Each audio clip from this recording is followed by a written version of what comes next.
Assalamualaikum anak-anak. Nah, hari ini kita kembali lagi belajar tematik menggunakan buku pena. Nah, silahkan buka buku kalian pada halaman 121. Baik, kita mulai dulu. Di situ ada menuliskan kalimat pujian. Di Indonesia terdapat dua musim. Salah satunya adalah musim kemarau. Saat musim kemarau, matahari bersinar terang. Udara terasa hangat. Musim kemarau membuat persediaan air berkurang. Tanah pun menjadi kering. Walaupun persediaan air berkurang, Komang tetap ingat untuk menyiram tanamannya. Nah, perhatikan percakapan antara Komang dan Fitri berikut. Kata yang sebelah kiri, Fitri berbicara kepada Komang. Wah, kamu memang rajin sekali, Komang. Kamu tetap menyiram tanamanmu. Dan dijawab oleh si Komang. Terima kasih, Fitri. Tanaman harus disiram setiap hari agar tidak layu dan mati. Pada halaman berikutnya, 122, kita sambung lagi pada bagian atasnya. Pada percakapan tersebut terdapat kalimat pujian. Kalimat pujian tersebut diberikan Fitri untuk Komang. Ingat kembali tentang kalimat pujian. Kalimat pujian adalah kalimat yang menyatakan kekaguman atau penghargaan. Nah, kita lanjutkan pada bagian bawahnya menjelaskan aturan menghemat air. Jadi di sini kita akan diajari bagaimana menggunakan air secara secukupnya dan tidak berlebihan. Pada musim kemarau, hujan jarang turun. Hal ini menyebabkan sumber air mulai kering. Persediaan air bersih pun mulai berkurang. Oleh karena itu, kita harus menghemat penggunaan air bersih. Berikut beberapa cara yang dapat kita lakukan untuk menghemat air bersih. Nah, perhatikan pada halaman 123. Di situ ada beberapa gambar. Yang gambar pertama adalah menggunakan air secukupnya saat mandi. Lalu menutup keran saat sedang menyikat gigi. Dan juga menggunakan air bekas cucian beras untuk menyiram tanaman. Lalu yang gambar terakhir, tidak membiarkan air keran terbuang. Silahkan buka pada halaman 125, menuliskan tanggapan dari kalimat pujian. Pada musim kemarau, matahari bersinar terang. Panas matahari dapat dimanfaatkan untuk berbagai keperluan. Salah satunya adalah untuk mengeringkan pakaian. Mita membantu ibu menjemur pakaian. Kita sambung di halaman berikutnya. Perhatikan percakapan antara Mita dan ibunya berikut. Ibu senang sekali melihatmu rajin membantu ibu. Kamu memang anak yang baik, Mita. Terima kasih, Ibu. Aku berjanji untuk selalu membantu ibu selama aku mampu. Nah, pada percakapan di atas terdapat kalimat pujian yang diberikan ibu kepada Mita. Kalimat pujian tersebut diucapkan ibu untuk memberikan penghargaan atas sikap Mita. Pujian tersebut membuat Mita lebih bersemangat membantu ibunya. Mita menanggapi pujian yang diberikan ibu dengan cara mengucapkan terima kasih. Ayo buka bukunya pada halaman 128 bagian bawah. Mengukur berat benda dengan satuan tak baku. Kamu dapat mengukur berat benda dengan satuan tak baku. Kamu dapat menggunakan benda-benda kecil yang ada di sekitar sebagai satuan berat. Nah, perhatikan contoh pada bagian bawahnya. Di situ ada gambar pertama, ada botol dan juga buku tulis. Gambar kedua, ada buku dan juga kelereng. Nah, jika ditimbang, berat satu botol itu sama dengan 5 buku tulis.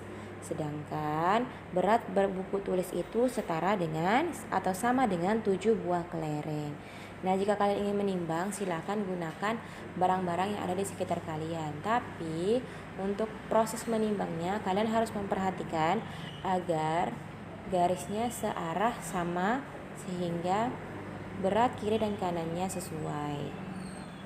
Pada halaman 129, di situ kita akan kembali menerangkan atau menjelaskan aturan menghemat air. Silahkan buka dulu bukunya dan kita akan mulai membaca.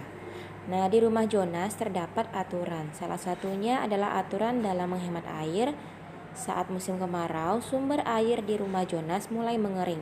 Orang tua Jonas membuat aturan menghemat air. Ketersediaan air bersih harus selalu tercukupi. Oleh karena itu, keluarga Jonas membuat aturan. Nah, aturan tersebut harus dipatuhi oleh semua anggota keluarga.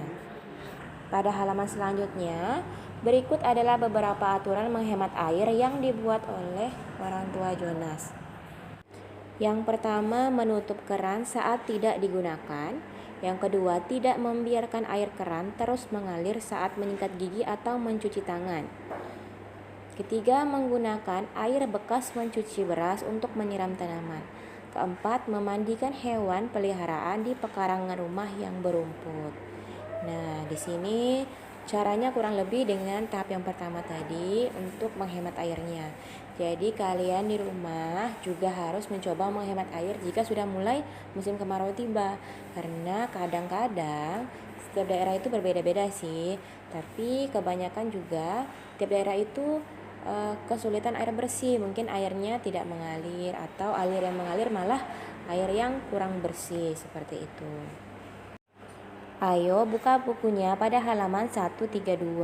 Nah, kita akan mempelajari tentang beberapa hewan yang bisa kita peragakan pergerakannya. Memadukan gerakan menjadi sebuah tarian. Ada berbagai jenis hewan di sekitar kita. Setiap hewan bergerak dengan cara yang berbeda. Ada yang melompat, ada yang terbang, dan ada yang berlari. Nah, gerakan-gerakan hewan tersebut dapat kita tiru dan dibuat menjadi sebuah tarian yang indah. Nah, coba perhatikan gambar di samping. Dia sedang apa? Kira-kira dia sedang benar. Jika melompat berarti memperagakan hewan apa? Nah, bisa kodok, bisa kelinci, bisa kanguru. Nah, banyak sekali ya. Pada halaman 134 di sini sama seperti pelajaran kita yang kemarin, membandingkan dan mengurutkan berat benda dengan satuan tak baku. Nah, ingat kembali cara mengukur berat benda dengan satuan tak baku. Benda-benda yang telah diukur beratnya dapat dibandingkan dan diurutkan.